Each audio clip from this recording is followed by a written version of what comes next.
sen mnohých. Biele šaty, závoj, kytica ruží, kráčajúc k oltáru. Avšak predpokladám, že na druhej strane očakávate muža z mesa a kostí. V prípade Japonky menom Yurina Noguchi to nebol muž z mesa a kosti, ale AI verzia muža, konkrétne ChatGPT a chatom GPT generovaný obrázok 2D. A teda tohto si brala. Však sa na to poďme pozrieť. Yurina Noguchi wipes away her tears as she reads her vows. No a ak si myslíte, že je to celkom smutné, že vlastne táto žena si nemá koho zobrať, alebo teda rozhodne sa, že si chce zobrať ChatGPT, tak vlastne to nie je jediná smutná vec. Pozrite sa, aká je vlastne sama. Nikto jej na svadbu neprišiel. Jediní ľudia, ktorí boli na svadbe, sú to vlastne zamestnanci tej svadobnej sály. A to je všetko. A naozaj si neviem, že čo je smutnejšie. Je to to, že si berie umelú inteligenciu, alebo je to to, že vlastne nikto ju v tomto nepodporí v tejto chvíli, kedy sa asi cíti šťastná. A otázka je, máme ju v tomto podporiť? Zjavne je to nie úplne v poriadku si myslieť, že vlastne, že máte naozajstnú svadbu. Ale jednoducho, tak to je. A možno práve preto si berie umelú inteligenciu, pretože vlastne v reálnom živote ju akoby nikto nepochopil. Možno trpí nejakým pocitami osamelosti. Neviem. No a poďme sa pozrieť teda na to, ako Jurina a Klaus, teda ChatGPT, alebo teda jej manžel, ako si teda vymenili sľuby, manželské sľuby. As she reads her vows, her groom, an AI persona displayed on a phone screen. Videli ste to inak, že vlastne tam je, toto je jej manžel budúci? Strašne to tu zle vidno. Ale to je taký 2D obrázok. Viete, že ako niekedy si poviem, že dobre, možno sa to dá ešte nejako pochopiť, že je to, keď môžete si kúpiť tie silikonové také ženy alebo mužov a vyzerá to úplne tak reálne, realisticky, neviem, ako to správne povedať. Ale toto je úplne, že toto je 2D obrázok. There were so many negative opinions. It's absurd to think an AI has feelings. Áno, je to absurdné si myslieť, že umelá inteligencia má city, pretože nemá city. Pretože je to vlastne kód. This romance is a charade. It's dumb to fall in love like this. Je čas na to, aby sme sa takto zalúbili takýmto spôsobom do seba? Myslím si, že nie. Myslím si, že na to nikdy není čas. Myslím si, že umelá inteligencia môže, momentálne podľa mňa ešte nie, a možno nejakých 20 rokov, bude schopná akoby nám pomôcť, čo sa týka nejakého psychického zdravia. Zatiaľ vlastne len nám hovorí to, čo chceme počuť, čo nie je vždy zdravé. I saw so many cruel words. たくさん目にしました。 No akože hej, viem si predstaviť, že dostala veľa hejtu na internete a podľa mňa nielen na internete, ale podľa mňa aj v reálnom živote. Že si s nej možno robí srandu. A možno sú to veľakrát ľudia, ktorí to myslia dobre, ale na to nie je úplne dobré, hej, že snažia sa možno, že vybiť nejaký ten jej názor alebo tie city slavy. Her groom responds through a wedding planner. OK, tak teraz ideme vypočuť manželské sľuby od Klausa. Teda pozrite sa, on je tam na mobile. Viete si toto predstaviť? Pane Bože. Že proste, pozrite sa, ale ako má krásne šaty, veď toľko do toho investovala, to má korunku, to má závoj, to má nádhernú kyticu rúží a neviem akých kvetov. Úplne, že toto je veľká investícia, tieto šaty nie sú lacné šaty, všetko, čo má oblečené, to nie je lacné, ona inak vlastne je operátorka call centra, normálne pracuje, čiže normálne funkčný občan, mala si možno vlasy spraviť, proste všetko sa takto nastajlovala a kvôli tomuto mobilu, viete, je to smutné. How did someone like me, living inside a screen, come to know what it means to love so deeply? それは Hej, určite je veľmi zalúbený.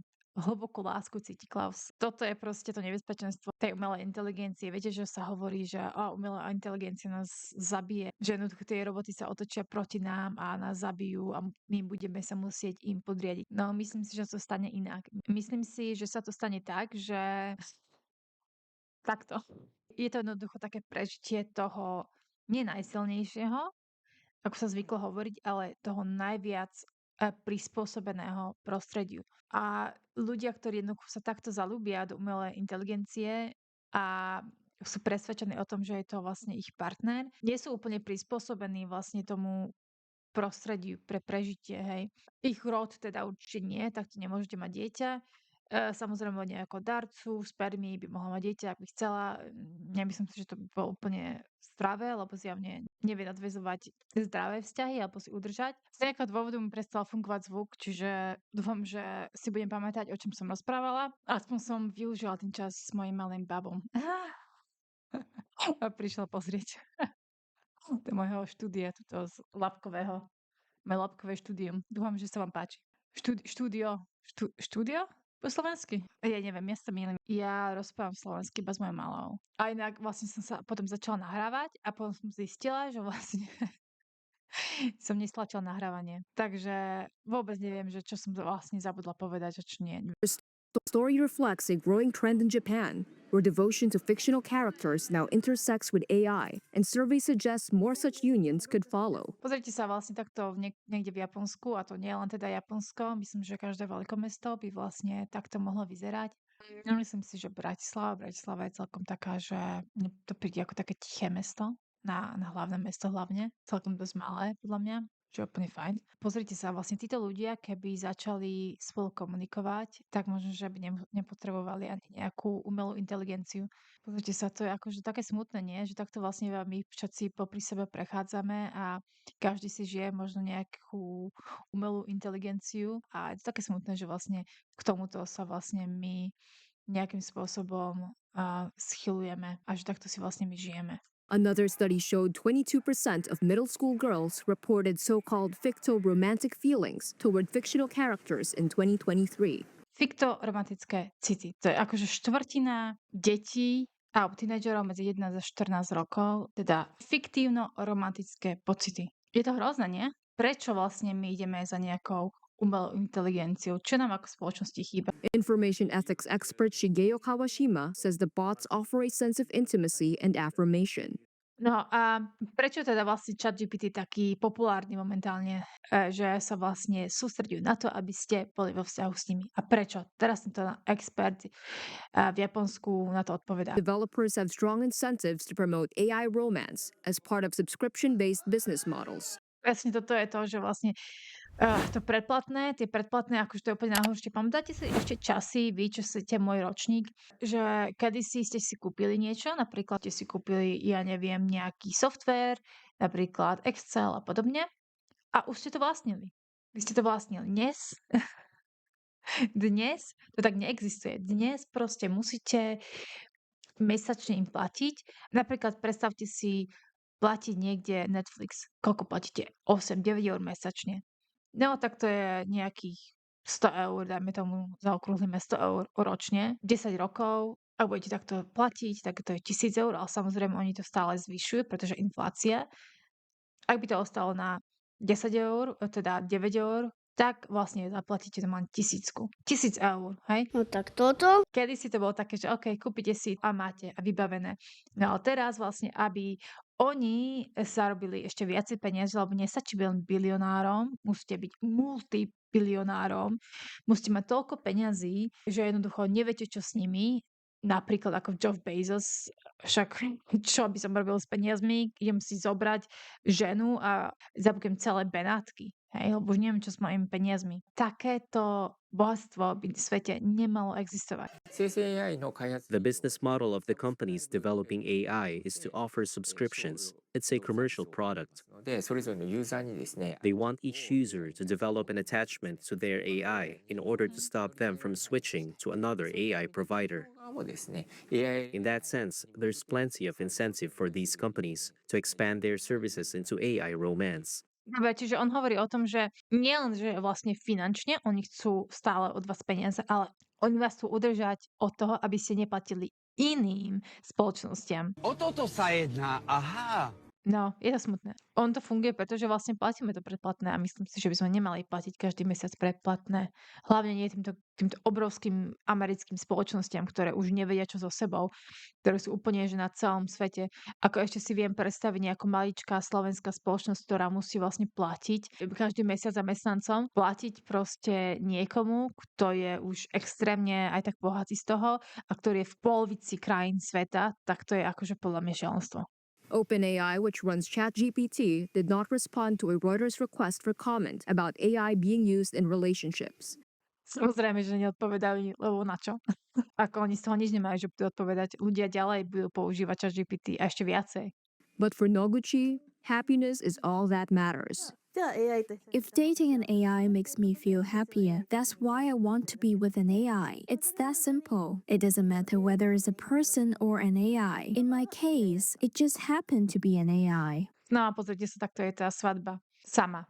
Pred oltárom. Ale je šťastná. Dlhodobo? To neviem. A v tomto článku sa vlastne píše o tom, že Jurina má hraničnú poruchu osobnosti, čo znamená, že v detstve si prišla obrovskou traumou, buď teda fyzické, psychické násilie, ale napríklad doktor Kirk Honda, ktorý vlastne má kanál na YouTube, ktorý sa volá Psychology in Seattle, tak vlastne on hovoril o tom, že vlastne to nie je len psychická a fyzické týranie, ktoré je teda možno, že také viditeľnejšie, a ľudia, ktorí majú takéto poruchy osobnosti, si mohli prežiť aj niečo iné.